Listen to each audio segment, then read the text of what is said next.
Alright,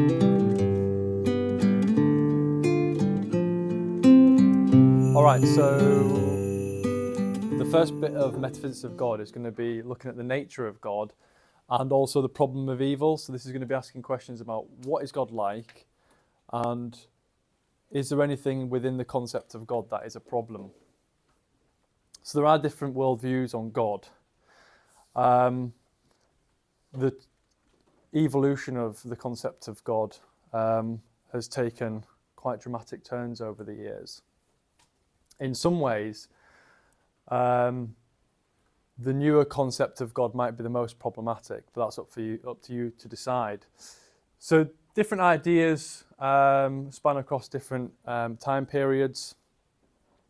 For example, some ideas of God have it that we'll call pantheistic views, which is that God is this all-encompassing aspect of reality. So God is identical to reality. We see that in Indian views from the Vedic tradition, where Brahman is described as the cosmic essence of reality. That's what God is. God is everything. In some indigenous traditions, we see it as an animistic view, whereby God is seen as a presence in all things. So that's one kind of view of God, on a pantheistic belief. Then we have polytheistic beliefs, which is that there are multiple gods. So we've seen this in quite a few mythologies, such as the Greek mythologies, Norse mythologies as well, where you see like Thor and Loki. The Greek mythologies, you've got Zeus, Athena, and the Titans. And even in Indian thought, you have different gods like Shiva and Vishnu and Brahma. But we're going to be interested in the monotheistic view of God, which is the classical theistic view. It's called the classical theistic view, which actually rose out of the Abrahamic religions, which is Christianity, Judaism, and Islam. And this idea is that God is this transcendent being that is the creator. Some people think of it as an anthropomorphic being, but we're going to have a look at different attributes in this way. There's also a philosopher called Plotinus, which is a Neo-Platonistic philosopher. And Plotinus believed that God was this one being that was transcendent. Actually, sorry, God is the one transcendent thing that we can't really describe. Not necessarily as a being, but this thing that precedes or upholds reality. So it's the thing that is the substantia of reality. So that's just kind of a little introduction into the term of God and how that might be seen in different ways. So God in classical theism, how is God described in classical theism? Different attributes that we're going to look at. These aren't all the attributes, but these are the ones that we're interested in for A-level philosophy. So, first one is omnipotence. This means all-powerful. So God is seen as this perfect, all-powerful being. And the way to describe omnipotence, or the way it's commonly agreed upon, is that God can do anything which is logically possible to do and which does not undermine his perfection. So we can also see that there is perhaps that gender is somewhat ascribed to God as well as his. We don't have to take that literally, but that is how it's referred to in classical text. So God being all-powerful. Second one is omniscience, meaning all-knowing. So God is all-knowing. God knows everything that is logically possible to know. Another agreed upon definition, and which does not undermine his perfection. So being able to know everything in the world, having that nothing is without the sight of God. So God can see all things, God can know all things. Third is omnibenevolence, which is to say that God is supremely and perfectly good and treats everything, all of his creation, with perfect goodness. So this is God's moral attribute of being an ultimately good and all-loving thing. And then the last two, which we need to understand the difference between these, but it's to do with God's temporal nature. So one view is that God is everlasting, which means that God exists infinitely in time and throughout all of time. So God is ever present in time and exists throughout all of time. So that's the view of everlasting.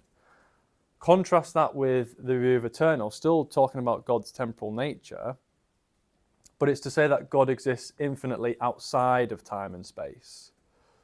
So this is kind of an atemporal view, that God doesn't exist in time as an everlasting view would be, but outside of time, but still infinite. So those are the attributes that we're interested in for Metaphysics of God for A-level philosophy. So now we need to talk about some issues with some of these attributes. The first issue is the paradox of the stone, Epicurus' issue, and this was presenting the issue of God's omnipotence. So this takes issue with God being all-powerful. And in essence what it's saying is, can God create a stone so heavy that he cannot lift it? So the two parts of this, let's say God can create such a stone. Okay, so God can create this stone so heavy that he can't lift it, but then there's something he can't do, which is lift the stone. Therefore, he's not omnipotent, he's not all powerful, because he can't do something. The second part of this is to ask, well, if God cannot create such a stone, so he can't create a stone so heavy he cannot lift it, then there's also something he can't do, which is create such a stone, meaning he's not omnipotent. So either way you look at this paradox, one way or the other, one side or the other, it seems to show that God isn't going to be all-powerful, whichever side of the coin you want to look at. There is a reply to this. Now, there is a way to reinterpret this issue, and it's from Wade Savage. So Wade Savage thought that this paradox was just put forward in the wrong way. Okay. In essence, what it's saying is the paradox doesn't actually show that God's power is limited if you look at it in the right way. So the way to look at this is to imagine you've got two people, Mr. A and Mrs. B. So let's say Mr. A can create any stone of any size infinitely. So Mr. A creates a stone of any weight, and then Mrs. B can lift a stone of any weight infinitely. So Mr. A creates the stone, Mrs. B lifts it. And if you do this iteration any number of times to any infinite degree, then it still shows that Mr. A can still create any stone of any weight, and Mrs. B can still lift a stone of any weight. So by looking at the issue, is God's power limited by this paradox? Well, Savage thinks no, it's not, because it doesn't mean that God cannot create any such stone of any such weight, but nor can God, but God can also lift any stone of any weight. So if God can do these things and isn't limited in his power by looking at this issue in a different way, then it doesn't actually show that God isn't omnipotent. So Savage would say then that the paradox is sort of a philosophical ruse. The way the paradox is put forward isn't quite right, doesn't quite show that God's power is limited, because God still has to create stones and lift stones. All right, so that's the issue. You can have a look at that and see what you think to that. Second problem is the Euthyphro Dilemma. So this is going to be a problem with God's good nature, omnibenevolence. What it's saying is goodness good because God commands it, or does God command it because it is good? So the way to look at this is, you've got two horns of the dilemma, is what we say. So the first horn is, does God command what is good? Or is good good because God commands it, therefore moral law is arbitrary? So if our understanding of what is good is just what God says, okay, divine command, whatever God says is good, is what we take to be good. But if that was true, then it seems like anything could be good. Maybe God could just decide one day that killing babies for the sake of humanity is a good thing. We might then question, what is morality if God can just choose at any moment to change his mind and decide what is good, being different to what it was before? So that's the first problem. But if you look at the second horn, if good is good because it's good, so if God just commands what's good because it's actually good, then there's something more superior to God, which is moral law. So the way to think about this is the Magna Carta, right? So we once had a king. The king could decide anything that the king wants. So he can make any rule he wants. It's up to the king. But the king doesn't have to abide by those rules because the king makes them. King can decide whatever he wants to be the rule. But then the Magna Carta came out and that said, well, actually, it shouldn't be that the ruler gets to decide on the rules. Ultimately, the rules should be the rules, and then the ruler has to abide by those rules. But if the Magna Carta was the case for God, so the rules are the rules, and whatever the king decides doesn't matter because the king ultimately has to follow those rules, then there's something more superior to the king, which is the law. All right? So that's the issue. Who's more superior, moral law or God? And there's issues in both ways of looking at it. There is a reply, which is from Aquinas. Now, Aquinas says actually what's morally good isn't about what God decides. It's not a decision that God makes. It's not a command that God makes just from deciding for himself. It's actually part of God's nature. So what is morally good in the world comes out of God's good nature. It emerges from God just being that example of goodness. So imagine it like the king. The king doesn't decide on rules. We just take it to be that this is the law because this is the way the king is as a virtuous good person. You might argue that that doesn't necessarily solve the issue because it still might make moral law arbitrary. Because if we're just assuming that God is good, whatever God's nature is good, and that's why we follow these moral laws, because it ultimately comes from God's good nature, it still doesn't necessarily deal with the problem of moral law being arbitrary. Because it could just be that God is just anything that God wanted to be. And that's what goodness is. So perhaps it doesn't solve the problem there. And you'll have to decide on that. Next problem, omniscience versus free will. So this is looking at God's all-knowing nature and the fact that we seem to have free will. All right? So the issue works kind of a similar way. So it's to say that God cannot be all-knowing if we have free will. Because if God knows every decision we'll make, then our decisions can't be made freely. But if our decisions are made freely, then God cannot know all the decisions we'll make. If you can literally decide anything you want to do, right, and it could be any which way, decision A or decision B, at any time, and you were genuinely free to choose, how can God know all of those decisions that you're going to make? Because if you truly are free to make any decision you want to make, then there's no way to actually predict what that will be. Conversely, if God did know all those decisions that you'll make, surely that entails that you were never free in the first place to make them. No matter how much you think you're free, if God's already mapped out everything that you will do, then it seems like you weren't free to do them in the first place. It seems like maybe you were determined in some way to do them because you couldn't have chosen any other way. Because if you could have chosen any other way, God wouldn't have known what you were going to do. So therefore, we've got to decide either that God isn't omniscient or that we don't have free will. So that's the problem, that's the dilemma. A reply to this from Stump and Kretzmann is to say that actually God exists eternally. So remember that difference between everlasting and eternal God.